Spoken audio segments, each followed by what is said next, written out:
In the early 1960s, there was an English physician by the name of Dame Cicely Saunders, who had just fallen into what she later called a state of pathological grieving. See, at the beginning of that decade, she fell in love with one of her patients, Antony Michnovich, who would later die of cancer that year. And with no time to process this loss, Saunders was forced to face yet another tragedy, the death of her beloved father in 1961. These losses were exhausting, and as a nurse at the time, the continued cycle of building relationships only to lose them was taking its toll on her health. In 7 years' time, a new and grown Saunders established St. Christopher's Hospice, the world's first purpose-built hospice clinic. Now, hospice is a difficult idea to stomach. It's a method of care that is focused not on healing an individual, but on acknowledging the circumstances of their inevitable death. In a hospice clinic, patients receive palliative care, health care that reduces the pain and symptoms of a terminal illness. For a few years now, I've known that one of the people closest to me is on their way out of this world. This incoming death has been a consistent fear I've grappled with seemingly forever now. And at the beginning of this past year, my friend was finally admitted to a hospice clinic. The moment I heard about where he was headed, I was hit with a reminder of our fleeting time on Earth. And it forced me to look inward and ask, how can I live my life to the fullest? It's strange to consider, but my friend's admittance into hospice isn't really anything new. I've known he was going to die for some time now, and for that matter, the concept of hospice isn't really anything new to anyone. I've known that I was going to die for as long as I could read. Everyone's life is equally finite. So should we experience a sense of urgency and fear when we think of death? Or is there more wisdom and motivation in our mortality? For Saunders, there was almost a degree of training that came from reliving the loss of loved ones over and over again. For her, the importance of living a full life was shown to her in the clinic. And for many people in the gaming community, there's no experience in all of media that captures this pressing issue more beautifully and inspiringly than Final Fantasy IX.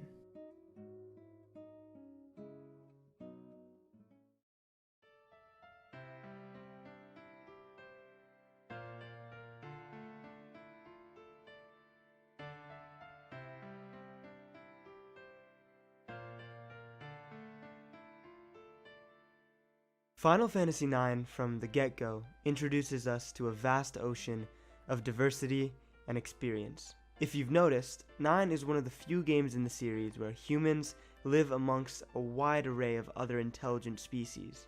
The dwarves, the summoners, the Q, black mages, Burmesians, Clarins, a real diverse world. And to create an even more expansive environment with even more opportunities, Final Fantasy IX pays homage and reference to every game before it, encouraging us to bring in every aspect of ourselves and our time with the series into the game. In all this ocean of possibility and potential, each character we encounter and play as is faced with the same responsibility we all face: living a fulfilled life. In this analogy, each character on our roster is like a drinking glass when you first meet them, and throughout the game, we must carefully fill them with the right parts of Gaia's expansive ocean. But what this means for each person, we soon see, is very, very different.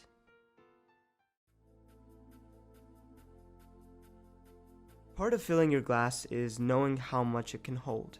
And for one of our characters, the urgency of fulfillment is ramped up by the fact that their glass is all too small. Vivi Ornitier is a lost black mage, and when we first meet him, he's the epitome of lovable, gullible, and innocent. What I think is most powerful about his personality is that Vivi is literally bred for war. Under Kuja's influence, Vivi and other black mages were mass-produced for nothing more than conquest. His nature is that of a killer, but because he was lost early in his creation, he has no idea about this purpose. And on top of that, he wasn't raised under the best circumstances either. Vivi was raised amongst the Q people, a race of humanoids that are obsessed with eating, and because of this, when Vivi's grandpa first encountered him, he raised him as if he were a livestock to be eaten. Literally, a pig for slaughter, and his grandfather only decided not to eat him once he realized that Vivi wasn't actually getting any bigger or fatter. Vivi was the definition of unlucky, but that didn't stop him from growing into one of the most caring and lovable characters by the end of the game. His love for adventure and exploration pushes him into an unexpected adventure with the rest of our heroes, and along the road of their world-breaking quest, Vivi's famous character arc takes place. In the village of the Black Mages, the Elder tells him that Black Mages stop after 1 year.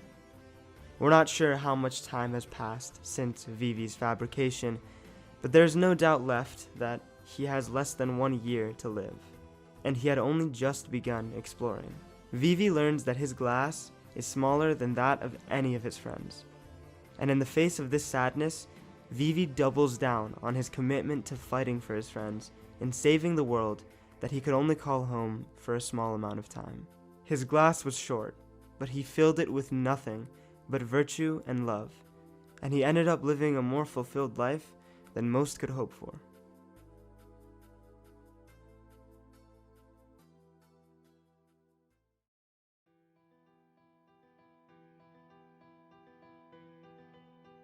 Now, where Vivi found liberation and meaning in his mortality, Kuja, the game's main antagonist, found the exact opposite. In my video on Sephiroth, I discussed how overwhelming our need for individualism and self-reliance can often be. Like Sephiroth, Kuja was also created to be a killer.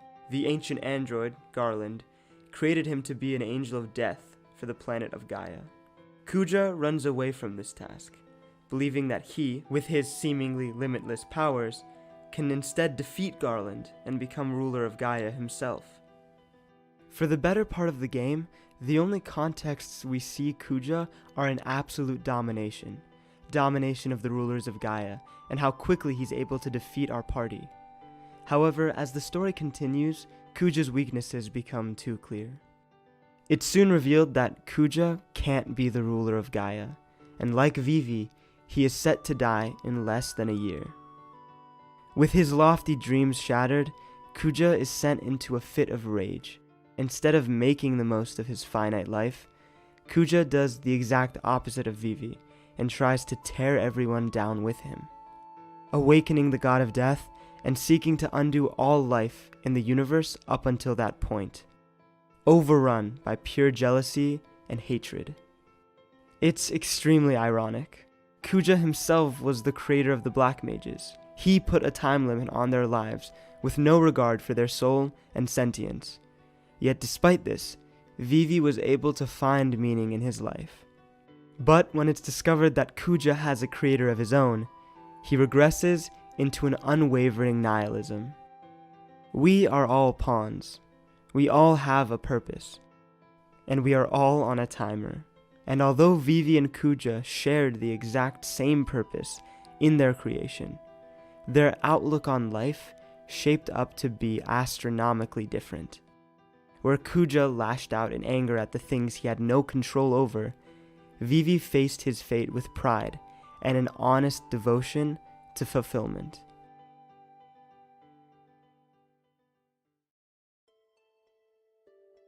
One of the characters that I was really excited to talk about for this video was Amarant, a member of our party who in most reviews of the game is universally disliked. We first meet Amarant in the destroyed village of the Summoner people. He is an agent of evil, hired to steal Garnet's pendant and attack the party. But before he can complete his bounty, Amarant is defeated by Zidane and pleads for death. When Zidane refuses to give in, Amarant decides to switch sides. He follows the party and learns just what makes Zidane so strong. Amarant is someone who wasn't created for a single goal, wasn't forced into any direction, and wasn't nurtured by love throughout his life. But he finds peace in his single-minded focus of becoming stronger and learning from his adversaries. This goal doesn't come from anyone. It's purely and unapologetically who he is. He wants nothing more than to defeat the only person who defeated him. The plot of this game is constantly questioning where purpose comes from. It defies the idea that we were created for any purpose at all, and it defies the idea that we must conform to a rigid and defined goal. Amarant is the representative of this defiance, because he is someone whose origins we know strikingly little about. We don't know a whole lot about his work as an assassin, we don't know about any of his trauma or experiences, and we don't know if he was created in a lab or just born. His design furthers the mystery. What species is he? If he's human, why is his skin gray looking and his eyes cast under his hair? He is a clean slate whose function is to question the happy-go-lucky claims of our heroes. The claim that love and friendship and kindness is what's central to overcoming adversity and becoming a strong fighter. And through his, albeit short and poorly fleshed out character arc, we see that purpose doesn't have to be something set out for us, and that true strength and fulfillment does come from love and friendship and virtue. Amarant learns this and fully takes it to heart. He grows stronger, and in the famous "You Are Not Alone" scene in the 4th disc, he is one of the characters that reminds Zidane that he doesn't have to and should not face his problems on his own. That's really powerful stuff, guys. If you can surround yourself with people that learn and grow from each other, the same people who were once your mentees can become driving forces in your life later on, offering you valuable advice that keeps you on track to be the person that you want to be. And Amarant is really the only character on the roster who learns from Zidane and fully returns the favor in the final act.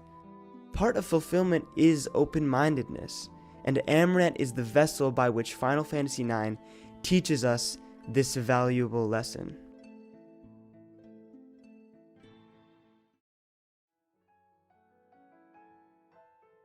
I'm in my final year of college, and the most common remarks I've heard by far are focused on not wasting your senior year.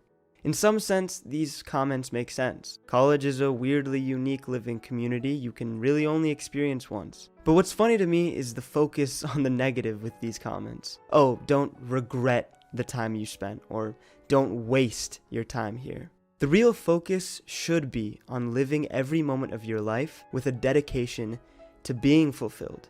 And for different people, this means vastly different things, which is why this advice can seem empty at times. In the final scenes of Final Fantasy IX, we watch our cast's future unfold.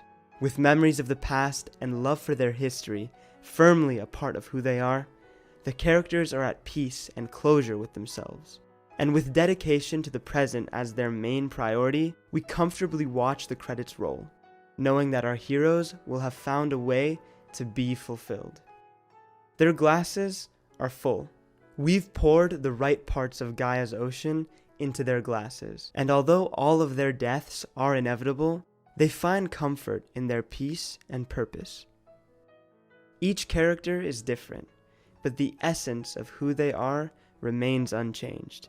They are enhanced by fulfillment, and for someone like me, a person who first experienced Final Fantasy IX as a lost, unsure, and unusually scared middle schooler, this game and its ending meant everything to me. And to this day, I look back on my time with Final Fantasy IX as a reminder that no matter how grim it may seem, and no matter how close death may be, we always have what it takes to live a full life in our limited time in this vast and ever-changing world. Thanks for watching.